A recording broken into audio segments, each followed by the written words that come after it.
This week on the Erotic Awakening Podcast, episode 756, Sexual Orientations, Unicorn Hunting, and the New Mexico Leather and Kink Fair Review. Welcome to Erotic Awakening, an exploration of all things erotic. If you are offended by adult topics or prohibited by law, it's recommended you stop listening right now. First, a heartfelt thanks to the amazing patrons of Erotic Awakening, each and every one of you. Your support literally keeps this podcast, the longest running kink podcast, thriving.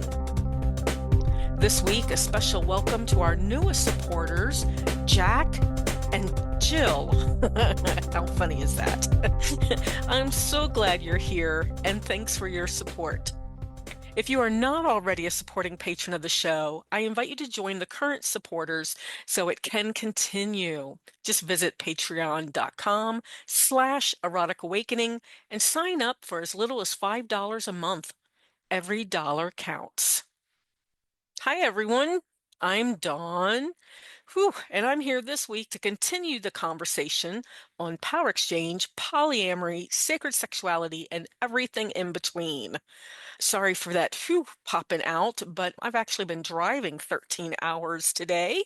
I left Albuquerque this morning and I am on my way. Let's see. Yes, I'm on my way to Baltimore. I was like, what's the end thing? Yes, it's Baltimore.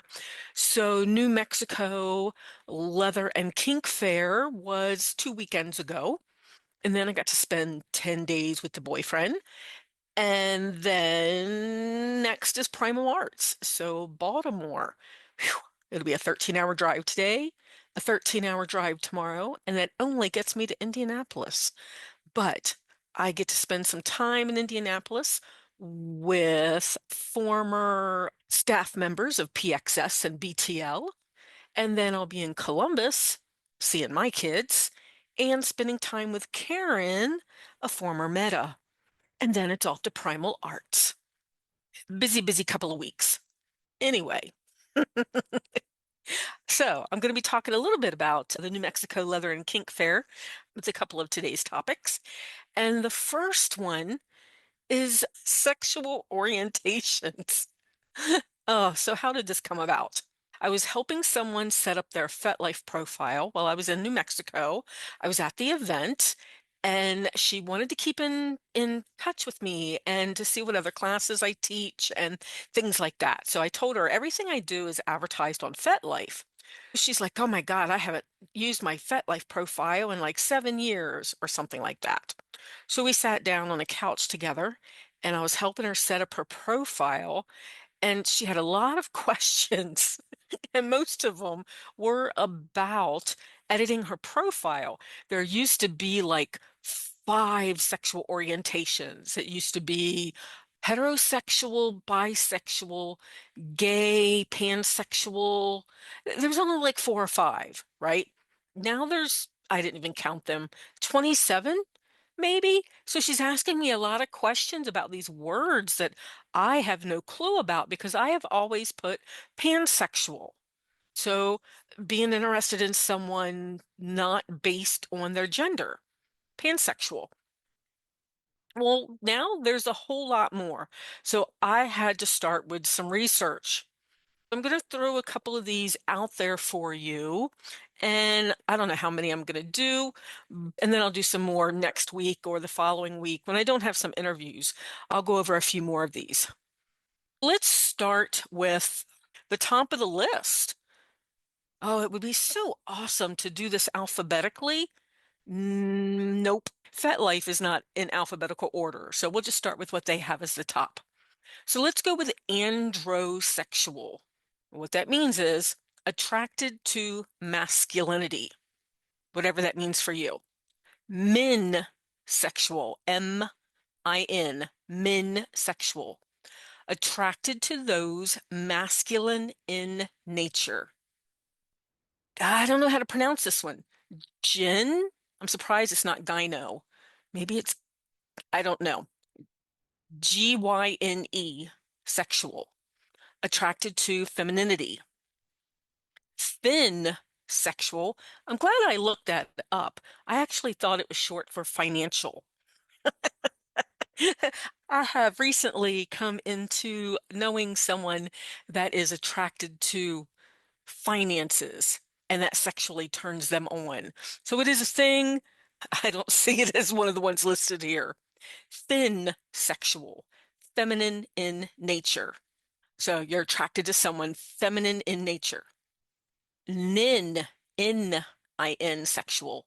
You're attracted to those that are neutral in nature.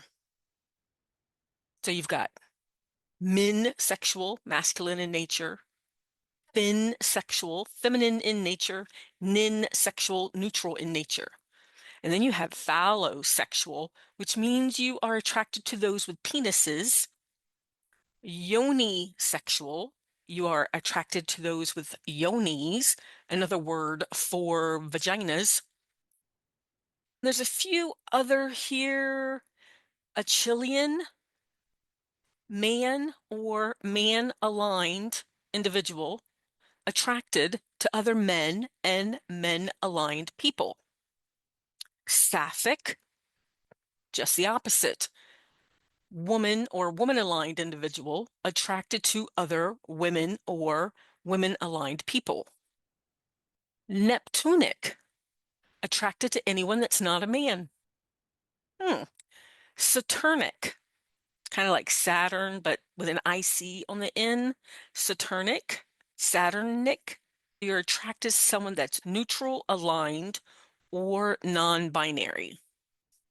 Ceterosexual is attracted to someone that's queer. There are so many here. Let's get into some interesting ones. The problem is I don't know how to pronounce all of these. So let's go with Noetisexual, attraction to how someone's mind works. This is what I just put mine as on FetLife.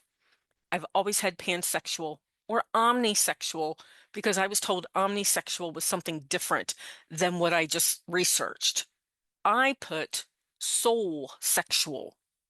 So soulsexual is literally attracted to someone's soul. I had omnisexual on mine because I was told omnisexual meant that you were attracted to not only people, but also other things like tentacles and robots and things like that. I would have fallen under that. But when I researched it, it says that omnisexual is a sexual orientation under the multisexual umbrella characterized by the potential for attraction to people of all gender identities. I don't see one in here for being attracted to tentacle sex or robots. Maybe I should keep looking. I'm sure I did not look all of them up.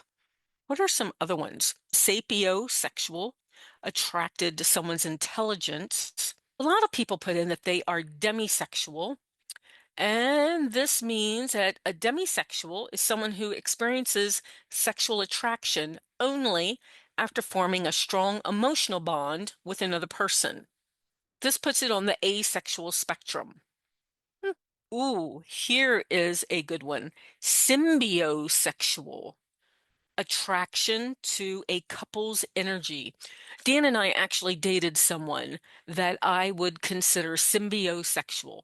I actually bring her up in our polyamory classes because she did not want to date Dan or Dawn individually. She liked our energy together, so she only dated us together.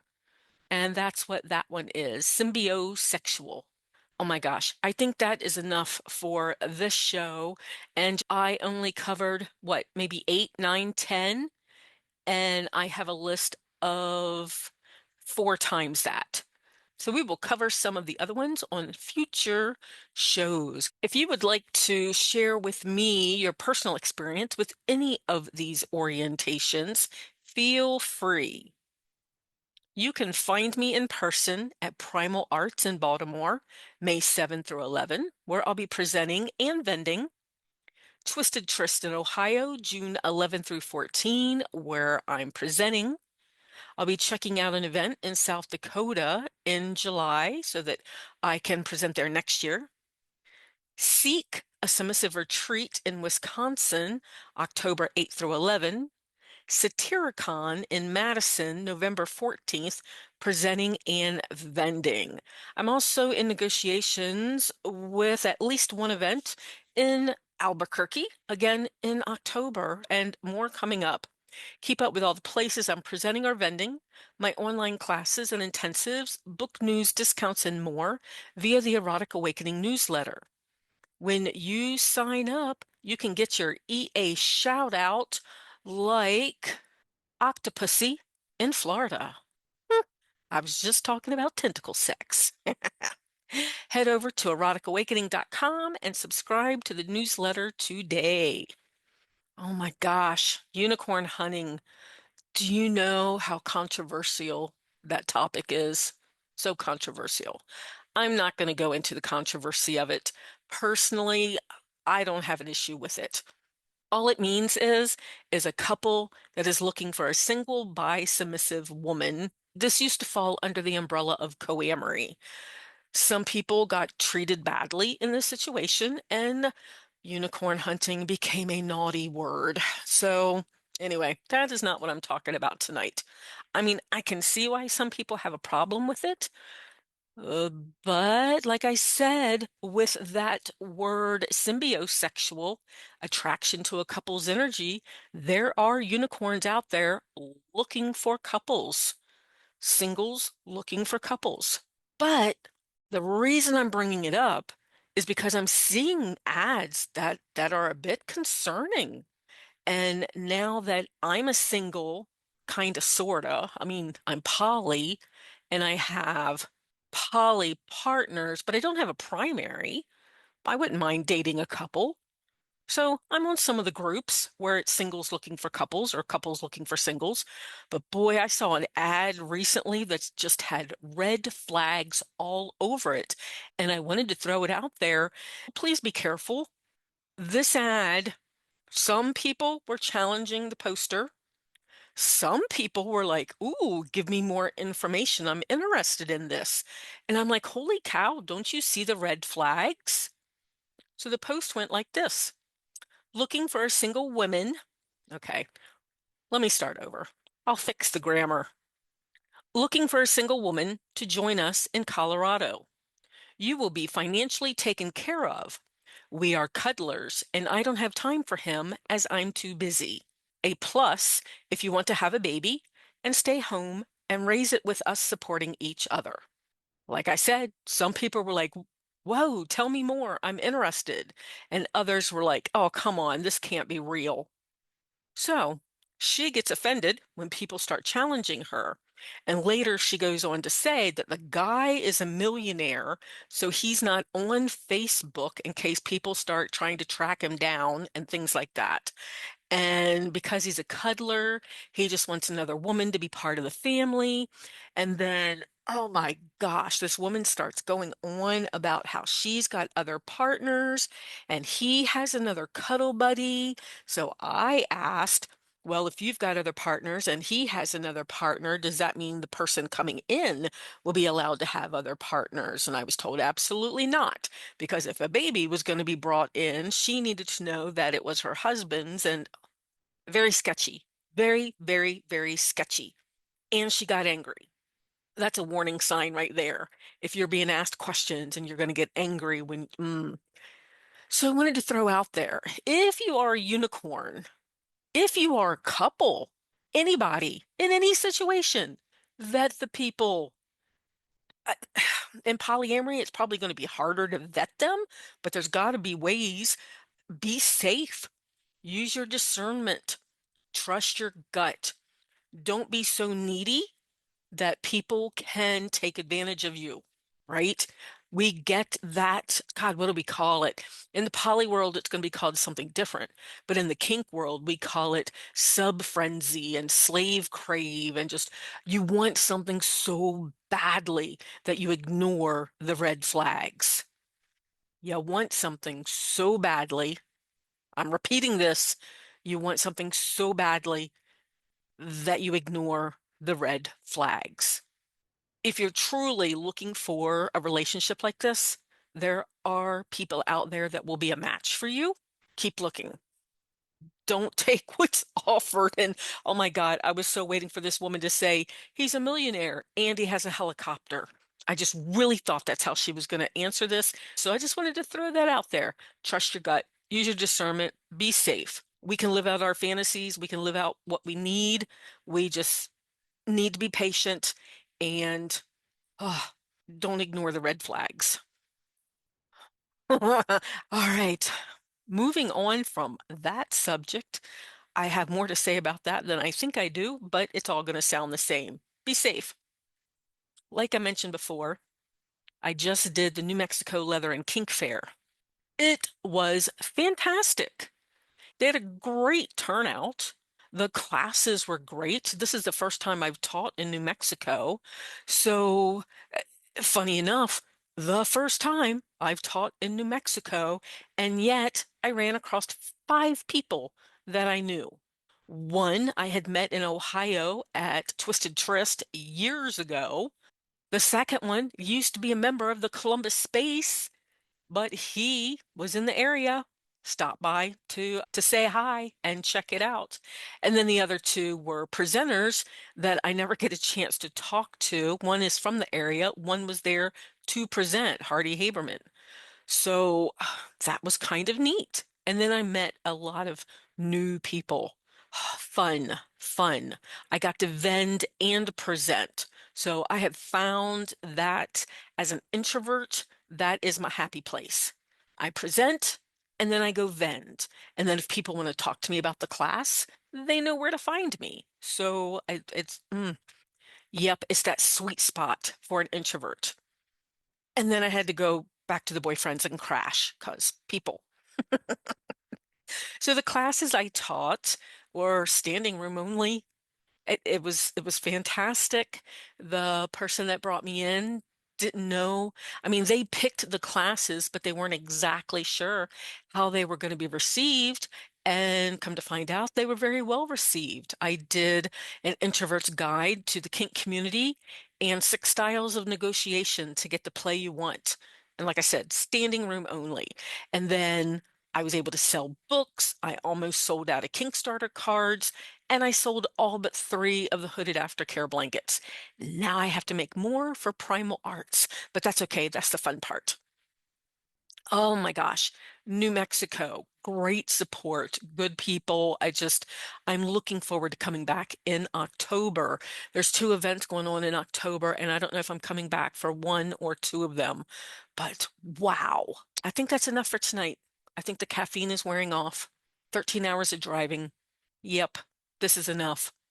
Per usual, I can be found at dawn_awakening or erotic_awakening on FetLife, Erotic Awakening on Instagram, EA Podcast Dawn on TikTok, or just email me at dawn@eroticawakening.com. Be a part of the Erotic Awakening podcast community.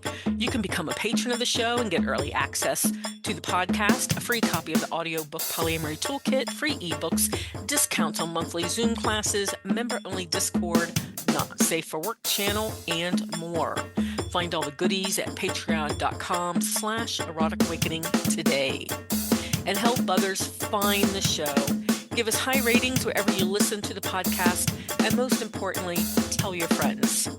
Join the conversation with other listeners. Use the links from the Erotic Awakening website for our interactive Discord channel, open to all listeners. Until next time, may your journey be filled with passion, joy, and a bit of naughtiness. Bye, everyone.